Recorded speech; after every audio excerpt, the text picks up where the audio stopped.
राधे। आइए राधे ज्ञान सागर में आप सभी का स्वागत है।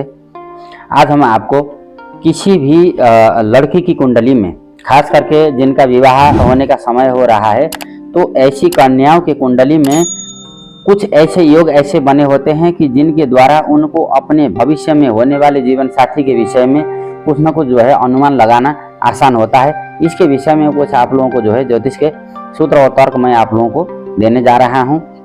ध्यानपूर्वक वीडियो को स्किप किए बिना आप लोग अंत तक देखेंगे तो निश्चित रूप से जान जाएंगे कि आपका जो भावी जीवन साथी कैसा होगा या कैसी होगी।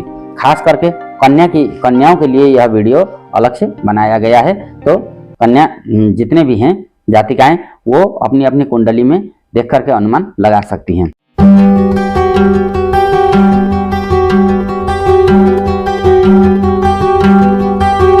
सबसे पहले जीवन साथी की बात जहां तक हम लोग कर रहे हैं, तो यदि किसी कन्या की कुंडली में सप्तम भाव के जो मालिक होते हैं वो जाकर के दसम भाव में उच्च के होकर के यदि अगर बैठे होंगे, तो ऐसी कन्या के जो जीवन साथी होंगे उनका समाज सेवा में और राजनीति में बहुत अच्छी पकड़ होगी। सफल व्यापारी भी हो सकते हैं और धन के मामले में भी वो बहुत धनी होंगे और समाज में विवाह से पहले ही एक अच्छी प्रतिष्ठा और एक रेपुटेशन उनका बना हुआ होता है। हाँ, जहाँ तक हो सकता है कि ऐसी स्थिति में जीवन साथी का शरीर थोड़ा मोटा हो सकता है। यदि अगर किसी कन्या की कुंडली में सप्तम भाव में सूर्य, बुध, शुक्र जाकर के बैठे होंगे, तो ऐसे कन्याओं के जो पति होते हैं जीवन साथी, वो बहुत आलसी टाइप के होते हैं और ज्यादा कर्मठ नहीं होते हैं। तो काम के सिलसिले में थोड़ा सा इनको निकम्मे भी कहा जा सकता है। यदि अगर किसी कन्या की कुंडली में सप्तम भाव के स्वामी जाकर के अष्टम भाव में बैठते हैं, तो ऐसी कन्याओं का विवाह देर से होगा और पति सामान्य रूप रंग के होते हैं, लेकिन परिश्रम के मामले में वो अच्छे होते हैं, हार्ड वर्कर होते हैं। अब बात करते हैं कन्या की कुंडली में यदि अगर सप्तम भाव के स्वामी जाकर के छठे भाव में जाकर के बैठे हैं, तो ऐसी स्थिति में भी शादी होने में कुछ विलंब जरूर होगा और बहुत सारे बाधा व्यवधान, शत्रुओं का सामना भी करना पड़ सकता है। अपने स्वजनों में ही छिपे हुए शत्रु इनकी शादी में विघ्न डालने का काम करते हैं। तो बहुत लंबे प्रयास और विभिन्न बाधाओं को पार करते हुए जाकर के देर से ऐसे जातकों का शादी होगा। यदि अगर सप्तम भाव के स्वामी, पंचम भाव के स्वामी और लग्न के स्वामी, ये तीनों ग्रहों की यदि अगर युति कहीं अगर बन रही है, तो ऐसी स्थिति में ऐसी जो कन्या जातिकाएं होती हैं वो निश्चित रूप से प्रेम विवाह करती हैं। उनका पहले से जीवन में प्रेम रहा होगा। इसी प्रकार से यदि अगर सप्तम भाव के स्वामी और शनि और चंद्रमा की युति साथ में बन रही है, तो शादी बहुत लंबे समय के बाद जाकर के, काफी उम्र ढलने के बाद जाकर के शादी होगी या फिर शादी नहीं भी हो सकती है।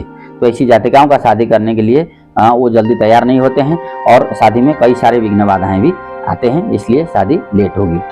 अच्छा, अब बात करते हैं यदि अगर सप्तम भाव के स्वामी के साथ केतु और मंगल की युति साथ में बन रही है, तो भी शादी एक तो होने में परेशानी, कई सारी बाधा व्यवधाओं के बाद यदि अगर शादी हो भी गई और अच्छे से कुंडली मिलान नहीं हुआ, कुंडली का मैच मेकिंग नहीं हुआ, तो ऐसी स्थिति में बाद में जाकर के शादी टूट भी सकती है। संबंध विच्छेद या डाइवोर्स की संभावना इसमें अधिक रहती है। इसी प्रकार से यदि अगर सप्तम भाव को शनि महाराज कहीं से भी बैठ करके देख रहे हैं, तो और साथ में मंगल भी, अगर मंगल का भी दृष्टि युति संबंध बन रहा हो या फिर मंगल अपना पूरा प्रभाव वहां पर डाल रहे हैं, तो ऐसी स्थिति में जीवन साथी खास करके पति अच्छा नहीं मिलता है और शादी के बाद ऐसे कई सारी वैचारिक मतभेद के चलते दाम्पत्य जीवन में कई सारे तनाव क्रिएट हो सकते हैं। अच्छा, अब बात करते हैं यदि अगर सप्तम भाव के स्वामी राहु के द्वारा कहीं से भी पीड़ित होते हैं, तो फिर ऐसी जातिकाओं के जो जीवन साथी होते हैं उनको किसी न किसी प्रकार के अम्ल या फिर कोई व्यसन, जो खाद्य वस्तु का सेवन करने वाले हो सकते हैं, तो ध्यान देना चाहिए। और अब बात करते हैं सप्तम भाव के स्वामी यदि अगर लग्न में जाकर के बैठते हैं, तो ऐसी कन्याएं जो होती हैं वो अपने ही विवेक के द्वारा, अपनी बुद्धि विवेक के द्वारा निर्णय करके सही समय पर खूब प्रेम करने वाले जीवन साथी का चुनाव वो खुद करेंगी और अपने निर्णय से वो विवाह करेंगी। अब बात करते हैं यदि अगर सप्तम भाव के स्वामी नीच के होकर के किसी भी भाव में जाकर के बैठे होंगे तो ऐसी जातिकाओं को अपने पति के द्वारा शादी के बाद जीवन में कोई खास विशेष जो है लाभ वो जीवन में नहीं उठा पाती हैं, या उनके द्वारा इनको लाभ कम ही मिल पाता है। तो ये कुछ सूत्र हैं कन्या जातिकाओं के लिए, जो कि शादी से संबंधित विषयों को लेकर के मैंने आपको बताया। तो आप लोग भी अपनी अपनी कुंडली में देख सकती हैं आपका सप्तम भाव के स्वामी कहाँ बैठे हैं, उनके साथ कौन कौन से ग्रहों का प्रभाव पड़ रहा है और किस किस ग्रहों की दृष्टि संबंध पड़ रहा है। तो एक अनुमान मोटा मोटा आपको हो जाएगा। हालांकि जो विवाह का विषय है इसके लिए नवमांश कुंडली का अध्ययन भी नितांत आवश्यक होता है, उतना ही जरूरी होता है जितना जन्म लग्न कुंडली।